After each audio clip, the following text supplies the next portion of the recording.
Bom dia, nós estamos dando sequência às palestras que a BGD tem promovido. Hoje é a 10ª palestra e como convidado hoje está o Carlos Felipe, também conhecido como Café. Café está à frente da Evo Solar e ele é vice-presidente eleito da BGD. Café, obrigado aí pelo seu tempo. Todo mundo de quarentena, queria que você falasse, desse um overview geral sobre o cenário do mercado de geração distribuída, sobre esse lockdown. Bom dia, Carlos. Obrigado pela oportunidade de estar aqui na BGD, como vice-presidente da BGD, como empresário do setor. Num cenário complicado, né, que a gente está vivenciando no mundo inteiro, né? E, bom, aproveitando o lockdown, né, a gente vai conversar um pouco sobre os impactos disso na nossa empresa, nos negócios, como é que os parceiros estão encarando isso. Mas eu tirei um tempinho para estudar o que está acontecendo no mercado de energia solar do mundo todo. Ou seja, comecei a ler, buscar reportagens, Austrália, Estados Unidos, China, Japão, enfim, saiu muita coisa. E eu fui me aprofundar um pouquinho, né? E os cenários, em todos os casos, assim, não achei nenhum cenário de geração distribuída, em geral, no qual as entidades, associações e as empresas não vão precisar de um grande apoio do governo no sentido de manter a estabilidade regulatória como uma coisa que é prioritária. Fica claro que todos os setores de geração distribuída do mundo inteiro vão sofrer um impacto bastante considerável nos negócios de curto prazo. Não vi ninguém assim, eu li uma única reportagem nos Estados Unidos de uma empresa que estava contratando 150 pessoas nesse cenário. Foi a única do nível assim, de otimismo máximo que eu vi. Mas os mercados realmente sofreram com a cadeia de suprimentos da China, né? Isso impactou bastante. Esse foi o primeiro lance. A cadeia de suprimentos e depois o dólar. Depois veio a segunda onda, que foi a quebra total da demanda. Exato. E isso impactou realmente no planejamento, né? Então, eu vi todos os mercados sofrendo, todos os governos. E aí tem um lado interessante desse lado negativo do nosso lockdown, que houve novamente uma conexão entre a geração distribuída e o desenvolvimento econômico pós-Covid.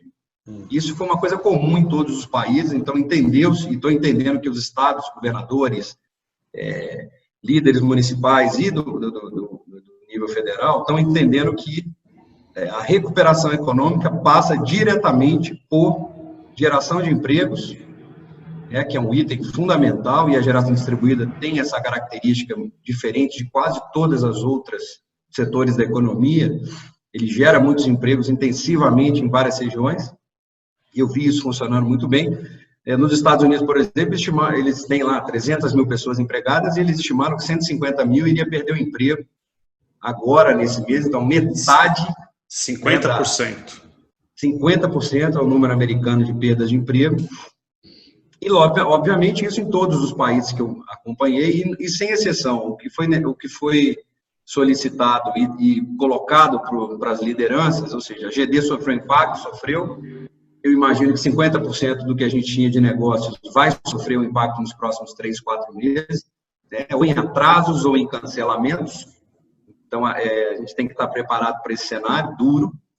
Mas eu também entendo que duas coisas vão tornar a retomada do Covid, eu enxergo com otimismo, se a gente trabalhar junto, se os associados da BGD e das demais entidades tiverem esse discernimento de que se a gente mantiver as ações associativas juntas, a gente vai conseguir ter um cenário pós-Covid de otimismo, né? E casando com uma outra coisa que foi uma coincidência nesse lockdown, que eu estou lendo também bastante sobre isso, a questão de como as cidades ficaram limpas, do ar ficou limpo, as mudanças climáticas, as temperaturas das cidades diminuíram, tem muita gente às ruas estudando o impacto de uma parada como essa teve no clima.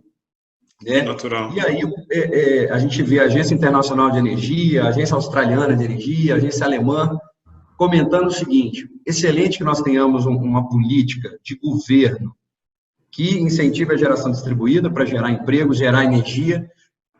Cita-se duas coisas importantes: as mudanças climáticas, que eles entendem que é um problema até muito maior do que o próprio Covid no cenário de curto prazo, né? E fica a pergunta, por que num cenário de curto prazo de emergência tantas ações conseguiram ser tomadas e num cenário de mudança climática que tem um impacto muito maior, as ações são muito mais lentas? Então, há um casamento pós-Covid no sentido de que retirar os combustíveis fósseis da mobilidade, limpar a geração de energia, a redução do consumo de carvão na Austrália foi muito maciça, o que representou uma limpeza do ar muito grande.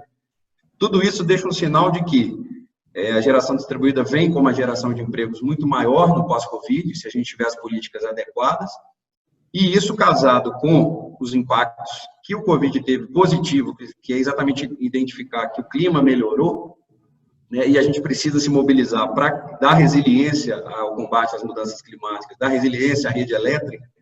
Eu acho que a gente tem um cenário otimista, né, na retomada do GD. Então, é só uma questão de que é comum. Perdeu-se muita coisa, há um espaço para planejar e há um espaço amplo de desenvolvimento de novas tecnologias, novas políticas para a geração distribuída ser uma das tecnologias mais importantes para o desenvolvimento econômico do globo, não só do Brasil. Sem dúvida nenhuma, a relevância da geração distribuída com fontes renováveis de energia, agora mais do que nunca, tem se mostrado bastante importante. E realmente, concordo contigo, são nesses momentos de crise, de grandes dificuldades, que aparecem as grandes soluções, as grandes ideias. Você vê uma coisa aqui interessante, a conference call, a videoconferência, o home office é uma coisa que existe desde o século passado.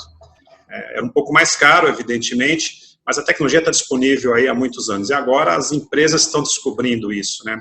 Nada vai ser igual depois que voltar. É claro, tem alguns trabalhos que necessitam de equipes na rua, das pessoas na rua, circulação, contato pessoal, mas muita coisa vai continuar sendo home office e a gente vai se aprofundar ainda mais e preservar muitos recursos que hoje são utilizados de maneira não tão inteligente, digamos assim, né? Não tão otimizados. Eu queria aproveitar, Café, sabendo que você está à frente de uma empresa muito especializada nas instalações no Brasil inteiro, a Evo, como é que foi a parada? Provavelmente vocês foram pegos meio que no contrapé, algumas usinas provavelmente estariam começando, outras provavelmente estariam no meio, vocês sentiram isso no meio, e assim como você, outras empresas sentiram. Eu queria que você falasse um pouco dessa experiência aí para nós. Oi, Carlos, sim, então, a gente estava com um portfólio, né, no nosso pipeline, a gente estava previsto aí de construir 40 megawatts nesse primeiro semestre, em usinas em andamento, contratos fechados que se iniciariam, tudo em geração distribuída, em usinas que estão variando aí de 500 a 5 megawatts, 6 megawatts mais ou menos. Tudo mini geração. E, na verdade, o que a gente... Quais as características que pegou a gente, mas também nos deu algum tipo de tranquilidade? Primeiro que a gente tinha ali, tem usinas ali em 8 estados, né, do país, ou seja, a gente está com uma equipe mobilizada, nesse momento que aconteceu o lockdown e as dificuldades que se iniciaram, nós estávamos construindo usinas em 8 estados com políticas públicas distintas, né, vindas da prefeitura e do estado, e o que até que garantiu a flexibilidade para a gente não paralisar 100% dos nossos canteiros.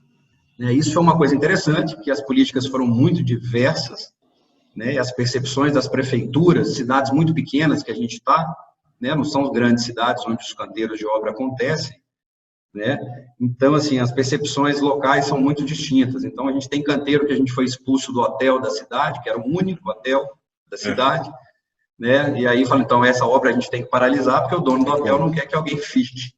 Ele fechou o hotel. Fechou, né? Fechou o hotel, a pessoa que fazia a alimentação do nosso time também não ia entregar alimento, então eu falei, então, gente, vamos desmobilizar, não tem uma saída. Então, nós tivemos 2 casos desses, de ter que desmobilizar. Em outros casos, o nosso canteiro era todo nosso, então não tinha cidade envolvida no canteiro, né? São áreas muito isoladas, a gente aluga uma fazenda, uma casa, um sítio, monta um canteiro, monta cozinheiro, bota toda uma estrutura para funcionar, e os suprimentos não pararam em alguns canteiros. Então, a alimentação não foi um problema, no primeiro momento, as máquinas já estavam mobilizadas, e para nossa sorte também, algumas obras a gente já estava com todos os suprimentos entregues no tempo zero da obra. Difícil isso acontecer, né? Muito difícil, mas a gente tinha 4 obras que todos os equipamentos, painéis, estruturas metálicas, tudo que a gente precisava para ter um canteiro seguro operando, já estavam entregues. Então, isso permitiu a gente tomar algumas decisões de manter o time em campo, operando, porque a gente não tinha um risco efetivo de contaminação do Covid, não tinha contato com a sociedade no dia a dia, é só quem está no canteiro. Então, a gente tomou a decisão seguinte: não, o canteiro que está funcionando, vamos conversar com os funcionários, com os colaboradores, gerentes de obra, vamos explicar que não existe um cenário de saída daquele canteiro, e aí a gente estabeleceu algumas políticas. Então, não pode entrar ninguém novo, então eu precisava ampliar o número de pessoas nesses canteiros e não posso. Então, a gente também está trabalhando com um número reduzido, porque eu não quero mandar ninguém para contaminar o canteiro que está isolado, né? E também não posso deixar ninguém sair do canteiro. Então, foram várias as situações que foram chegando para a gente, né? Sem contar outra coisa que impactou muito no nosso negócio, que para mim é um lockdown também tenebroso, que é a chuva. Tem obra nossa que está chovendo desde janeiro. Nossa! E a gente não tem 4 dias, 3 dias de sol seguidos desde janeiro. Não dá para entrar na obra. Dependendo a gente está dentro da obra, consegue fazer um de pedacinho em pedacinho, né? E com o lockdown do Covid, ainda as coisas complicam, porque você não consegue mobilizar máquina, você não tem um motorista, um operador de uma retroescavadeira que estava indo e não vai mais. Então, assim, hoje o nosso cenário, nesse momento que a gente está conversando, eu tenho metade das obras continuam funcionando, num período que eu consigo segurar, eu imagino que a gente tem em frente até meados de maio, para manter essa turma toda, e eu tenho 50% da turma parada. Alguns tiraram férias, que já podiam ter tirado, a gente, na verdade, antecipou. Férias vencidas. Como uma medida importante. Outros estão em treinamento, né? O time de engenharia está internalizado, né? Fazendo projetos. A gente estava com 8 mega de projetos em andamento, projetos de engenharia. Então, o escritório de engenharia não parou para desenvolver os projetos. A gente tinha um pipeline interessante de projetos. E a gente fez isso. E no final também a gente foi conversar com os nossos clientes, ouvir um pouco deles qual era o cenário de curto prazo que eu devia me planejar, o cenário de médio e longo prazo desses clientes nossos. E tivemos boas reuniões, né, de entendimento para a gente se falar toda semana. Uma coisa que você comentou aí agora, que a gente nunca usou tanto os vídeos, né, as conferências, salas de reunião, e realmente eu não me lembro de ter usado tantas vezes a conferência e semanalmente conversar com todos os clientes sobre o andamento das atividades, o que se tornou até um procedimento bem interessante.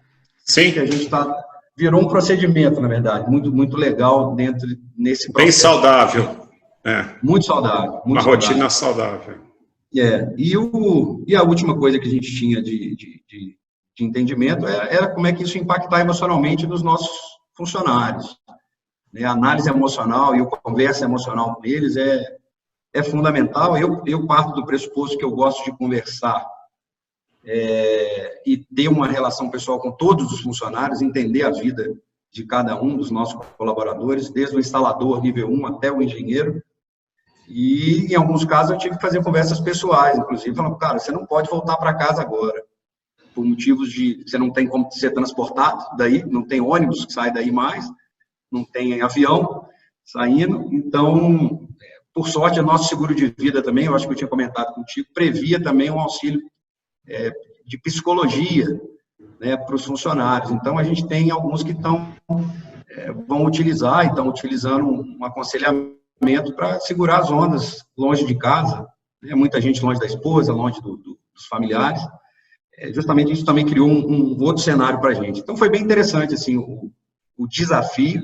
Obviamente, estou muito preocupado com o médio prazo, ou seja, excelente que eu consiga lidar com o curto prazo de uma forma juridicamente adequada, financeiramente adequada, mas no médio prazo a gente ainda não tem um sinal 100% positivo do que vai acontecer. Se terão novos negócios no médio prazo, se em junho a gente vai ter negócio para fazer ou não. Então, isso tudo ainda é um processo que eu acho que a gente vai ter que conversar daqui a um mês de novo aqui para atualizar.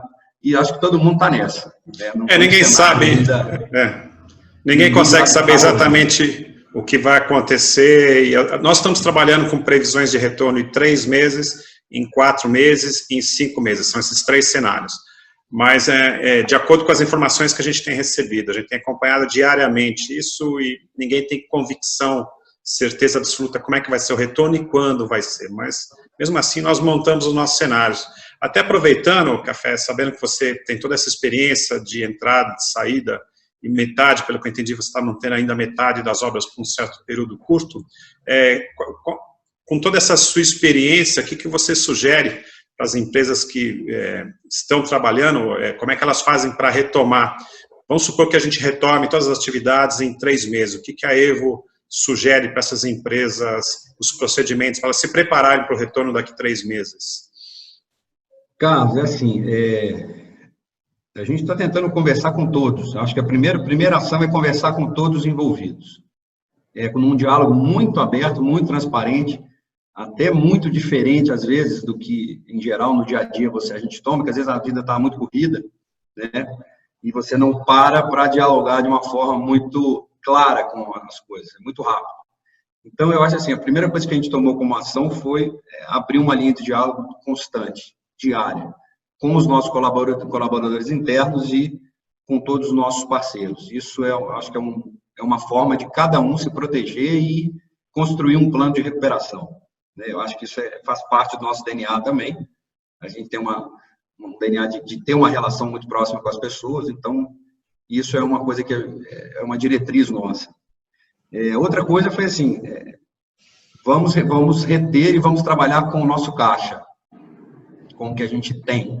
Obviamente, nem toda empresa tem um caixa, um planejamento de caixa que dê uma sustentabilidade. Para nós é muito apertado, né? A gente hoje está falando de umas 120 pessoas conectadas a nós diretamente, trabalhando conosco, né?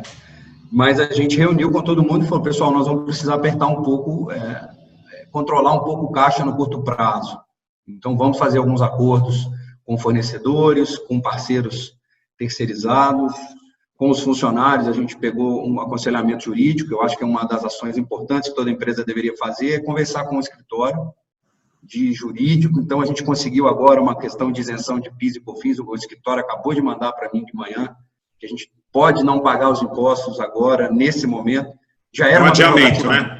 Na verdade, não paga agora, mas paga lá para frente. Não pagar imposto é uma coisa que no Brasil, dificilmente.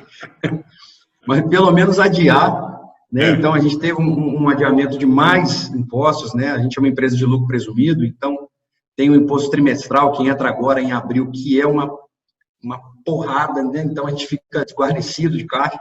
Então, uma outra coisa que eu falaria para as empresas é tentar se informar melhor juridicamente. É o melhor momento para procurar um amparo jurídico. Nós temos um escritório contratado full-time, que nos apoia em todos os processos, e nesse momento do Covid foram fundamentais na nossa tomada de decisões, tanto com relação aos funcionários, férias, relação com clientes, uso do argumento de força maior em contratos, que a gente provavelmente pode encontrar por aí, né? Em caso de força maior, não podemos pagar, então a gente está prevendo tudo. E os advogados foram muito, muito importantes. Então, eu diria que uma outra ação importante é converse com o escritório de advocacia, se aconselhe com um bom escritório jurídico para a coisa funcionar no pós-Covid, para a coisa funcionar agora, nesse momento. Então, eu acho que é isso. As ações principais que eu vi foi ampliar a transparência e o esclarecimento das informações com todos, protegendo, e as informações dizem respeito aos vírus em si, ao Covid em si. Então, diariamente, a gente manda boletins para todos os nossos funcionários, dos números na Itália, número no Japão, número no Brasil, tenta desmistificar o embate, o imbróglio político, desconecta a questão política da questão do vírus, informação circulando, todos os dias conversando, e um bom preparo jurídico. Obviamente, o caixa não tem como fazer milagre. Se tem caixa, tem. Se não tem, segura as despesas e os custos. Né? Tentamos até trabalhar, estamos e buscamos, na verdade, apoio dos bancos para um caso emergencial. Então, nós pedimos isso no gatilho para 2 bancos que a gente trabalha, se a gente precisasse de apoio. Não está fácil ainda, porque as medidas decretadas pelo governo, os bancos não conseguem nos dá o dinheiro não chegou aos bancos, ficou com eles, não chegou nas agências. E os bancos me parece que também não tem muito interesse, né? Mas, de qualquer forma, eles estão nesse cenário, mesmo o dinheiro não chegando na taxa de juros do governo, mesmo assim eu pedi para preparar na linha tradicional, né? Para se precisar de giro, se precisar de um apoio bancário, mesmo assim o acordo é normal, para a gente manter a segurança e a saúde da empresa funcionando. Não é fácil, né? Qualquer alteração nesse cenário muda, né? Então esse é o cenário que eu teria para os empresários. Eu acho que e tem uma coisa, ou seja, se der para unificar a operação, se for ficar difícil, as empresas, tem muitas empresas menores, muitas empresas novas, né, que não tinham que trabalhavam com uma obra no mês. Eu acho que é o momento também de consolidar algumas parcerias de trabalho, ampliar a busca por empresas parceiras no mercado, para que juntas as empresas consigam operar. Então, a gente já conversou com umas 3 ou 4 empresas também, que estão passando pelo mesmo desafio que a gente. Falou, cara, no retorno vamos fazer uma operação conjunta nesse sentido. Aí o acordo andou bem. Então, eu acho que assim, buscar acordos de cooperação para o desafio futuro também é uma ação que a gente tomou e, felizmente, fomos muito bem felizes nessa tomada de decisão. Muito bom. Bom, Café, muito obrigado aí pelos esclarecimentos, obrigado pelas informações que você tem. São informações relevantes para quem tem empresas que nem a sua, que estão aí no mercado, fazendo instalações no Brasil inteiro. Parabéns por todo esse trabalho que você está desenvolvendo. Eu sei que você desenvolve também um trabalho forte de treinamento, capacitação. Além de vice-presidente da ABGD, você está à frente na área de certificação do montador fotovoltaico, certificação das instalações, certificação das empresas. São assuntos bastante complicados. Ontem você estava comigo lá na reunião com o ministro de Minas e Energia. Obrigado pelo apoio. E espero que a gente rapidamente faça o nosso encontro pessoalmente, tudo bem, e supere toda essa fase no mercado. A gente se fala em breve novamente. Obrigado pela oportunidade, muito bom. É importante, eu sinto uma falta incrível da gente encontrar pessoalmente com as pessoas e brindar, e celebrar os encontros. E talvez seja a parte mais divertida do retorno, seja a gente se reencontrar e espero que a gente possa rir. Vamos dar festas. Serenidade e tranquilidade. Com certeza. Obrigado por tudo aí. Um abraço, pessoal. Eu que agradeço, Café. Um abraço. Até mais. Tchau. Tchau.